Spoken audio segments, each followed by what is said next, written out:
उसको देख पा रहे हैं। और हमको भी कोई भगवान ने काम नहीं छुड़वाया कि तुम नौकरी छोड़ो, ये छोड़ो, जाओ जंगल में जाकर, कुछ नहीं। हाँ, वो सब करो, वो सब करते हुए भी मुझ बाप को याद करो, यही चाहता हूँ। अपनी तो तुम्हारी ड्यूटी है, परिवार के प्रति ड्यूटी निभाओ, लेकिन साक्षी होगी। एक ड्यूटी निभाना होता है अटैचमेंट पूर्वक। अटैचमेंट है बहुत ज़्यादा, तो जैसा परिस्थिति बनी वैसा फिर हम भी टॉर्चर होते हैं। लेकिन आपका जो फर्ज है अपने शरीर के प्रति फर्ज निभाओ, परिवार के प्रति फर्ज है, फर्ज निभाओ, लेकिन मन बुद्धि से तुम इससे डिटैच रहो, क्योंकि जितना तुम डिटैच रहोगे तुम्हारी जिम्मेवारी मैं निभा लूँगा। अब तुम अटैच होके करोगे तो तुम भी संकरण लगेगा नहीं लगेगा, लगेगा। ये कला हमको सीखनी है, ये समय हमको सफल करना है, ज़्यादा से ज़्यादा इस समय को हमको सफल करना है। वो कितनी बड़ी प्राप्ति है ना। अभी हम ब्रह्मा कुमारी तो कल्पना भी नहीं कर सकती। क्या इन आंखों से हम स्वर्ग देख सकती हैं कभी? क्योंकि हमारी दीदी दादी ने नहीं देखा, उनको लगता है शरीर छोड़ना है, अव्यक्त हो जाना है, फिर जाके सत्युग में जन्म लेना है। हमारे लिए ऐसा नहीं है।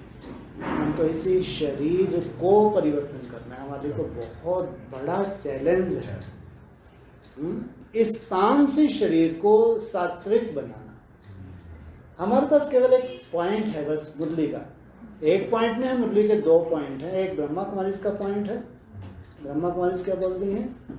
ये तामसी दुनिया में तुम्हारा शरीर सतो प्रधान बन जाए, हो नहीं सकता। शरीर छोड़कर तुमको सत्युग में आना है। मुरली का पॉइंट है, वो सॉलिड पॉइंट है। वो यही तो बोलती हैं। बाबा ने तो मुरली में बोला है तामसी दुनिया में कोई सतो प्रधान हो नहीं सकता।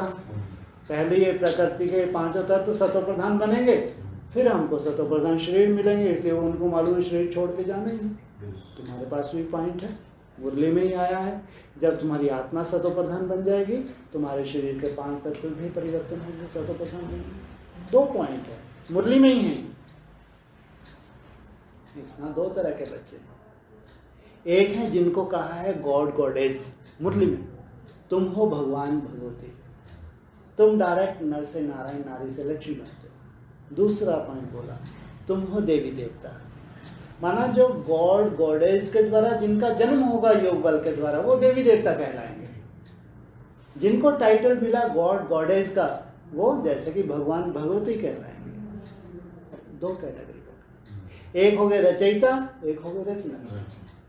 है एक ही परिवार है ना। एक परिवार में 2 कैटेगरी, एक रचना एक रचयिता। अब रचयिता के लिए तो बहुत बड़ा चैलेंज है।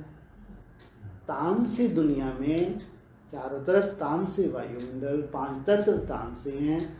आपको अपने शरीर को परिवर्तन करना बहुत बड़ी बात है। माना आप साइंस को फेल करने जा रहे हैं, आप साइंस को चैलेंज करने जा रहे हैं। और ये मुरली में बोला, अव्यक्त ने बोला साइलेंस से साइंस को जीत लेंगे तुम। साइलेंस पावर साइंस को जीत लेगी। माना एक ऐसा समय आने वाला है साइंस हार जाएगी, उनके इन्वेंशन साइलेंस पावर के आगे कुछ भी नहीं होंगे। उनमें सबसे बड़ा यही चैलेंज है।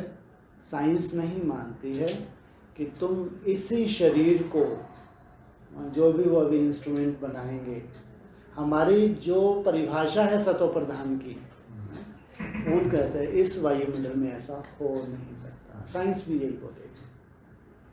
लेकिन भगवान जो बोल रहे हैं, हम वो बोल रहे हैं। भगवान ये बोल रहे हैं कि नहीं, जब आत्मा 100% पावन बन जाएगी तो सबसे पहले अपने शरीर को प्रभावित करेगी। 100% जब आत्मा पावन बन जाएगी, सबसे पहले उसका शरीर प्रभावित होगा, उसके शरीर को अब परिवर्तन होना है। ये भगवान कह रहा है। लेकिन 100% पावन बनने के लिए टाइम लगता है। कोई जादू नहीं होना है, जम दे जाम दे नहीं हो सकता, टाइम लगता है। हम उसी में लगे हुए हैं, हम लोग लगे हुए हैं। अभी वायुमंडल शुद्ध नहीं है, अशुद्ध है और अशुद्ध होता जाएगा। इसमें तुम जितनी भी मेहनत कर रहे हो वो भगवान देख रहा है। आगे चल के जो तुम्हारी स्टेजेस हैं उसमें बाबा का बहुत बड़ा भगवान का भी तो बैकबोन है ना, उसका बहुत बड़ा इंटरफेयर है। वो तो कहते ही है मैं आया ही तुमको पतित से पावन बनाने के लिए, आया ही हूँ। अगर तुम खुद ही योग बल से बन सकते हो तो मेरे को आने की क्या जरूरत है। अगर हमको लगता है कि हमारा ही योग बल इतना हो जाएगा, हम कर लेंगे, तो उसकी आने की जरूरत थी नहीं। मतलब तुम्हारी जो ईमानदारी है, तुम्हारी जो मेहनत है, वो देख रहा है। कब उसको किस रूप से तुमको सहयोग मिलना है वो तो बंधा हुआ है, वो सहयोग करेगा। इसलिए तुम्हारे लिए कुछ भी असंभव नहीं है।